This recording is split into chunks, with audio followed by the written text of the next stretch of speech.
Hello and welcome into another episode of the Bettor Half Hour. I'm your host, Alex Monaco. You know how we do it. I'm always looking for betting trends and angles. I'm just trying to buy a pie for the crew at Pizza Suprema. Cruise on over with me. I got a Steph Curry shimmy that L that the Warriors took in Game 5 off the Grizzlies and dive into all things NBA playoffs. We have so many riveting matchups, and we're starting out with the Sixers and the Heat. We know all 5 games have been a home team win and a home team cover. How about Miami back in South Beach? 7 starters in double figures, not missing Kyle Lowry for a second. This Heat team tied for the second largest postseason winning margin in franchise history, led by Jimmy Butler, a.k.a. Jimmy Buckets, 23-9-6. Strus had a nice double-double. Now, we know, with it going back to Philly, based off the trends here, with every team winning and every team covering thus far, and the home team winning the last 7 games between these two, you would want to lean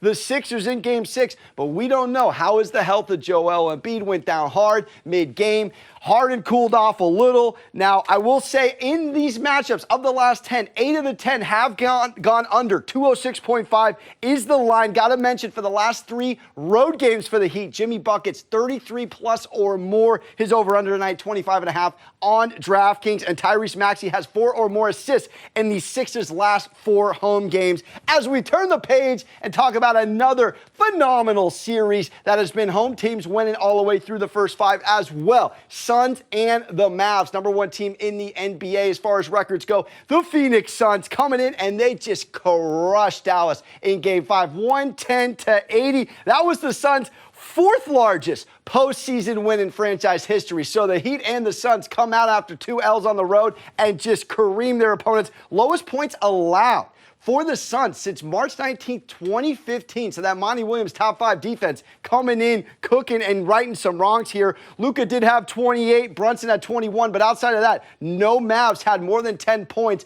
Much different than Game 4, where Finney-Smith put up 8 threes and the team put up 20 in that game. Now, we know the home team has also covered against the spread in every game. This series, -2 is the line, and the Mavs have won 10 of their last 11 home games. We'll mention on the last 4 Suns closeout games, Chris Paul has been superb, averaging 22 or more in those. Finney-Smith 13+ in 6 of his last 7 home games, and Brunson 24+ in the Mavs' last 4 of 5 home games. So we keep it going, talking some more NBA playoffs. How about this? The Celtics and the Bucks. Oh my goodness gracious. The Celtics were right there. Giannis misses a free throw. Bobby Portis comes in with the shades on, rips an offensive board, puts it up. Drew Holiday, who never takes a holiday, swats Marcus Smart. Ball game. Milwaukee going back 3-2. Now, this, unlike the previous 2 series, has been back and forth, back and forth. No team has won 2 straight. Giannis with a 40 and 11 piece. Second time he's gone for over 40 with that huge 3 at the end in the series. Drew with 24, 8 and 8. Now, the Bucks have won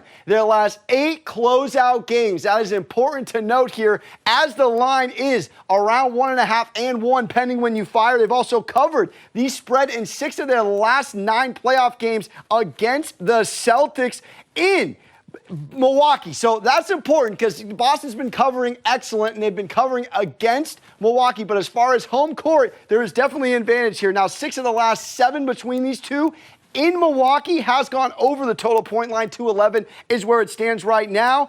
And it's going to be fascinating, because Boston, the clear home court team with the better defense all year, is now going against the best defense in the playoffs, Milwaukee. I'm hoping it goes 7. I'm making picks for that game at the end of the show. One more, last but not least, NBA game. We got the Grizzlies and the Warriors. Oh my goodness, no jaw, no problem. If I could pull off the gritty right now, I'd do it for you.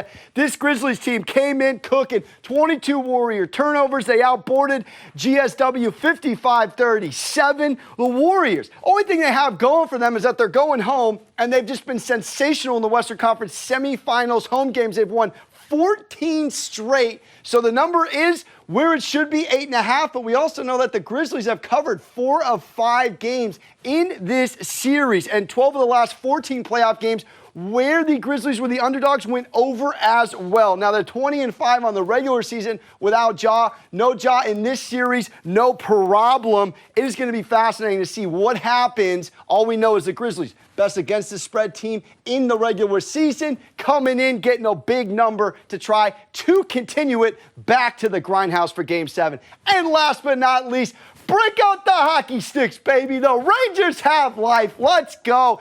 Gave up a couple goals early, down 2-0.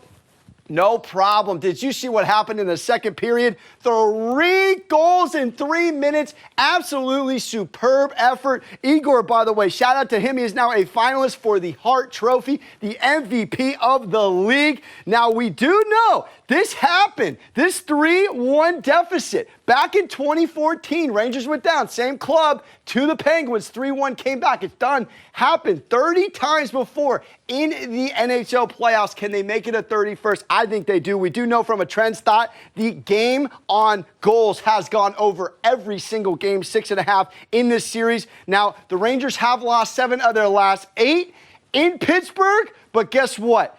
I love this Rangers team, all right? I'm taking them to the bank, baby. They're making it 7, and they're winning it. We got more show coming up next. Sean Little here on the Bettor Half Hour.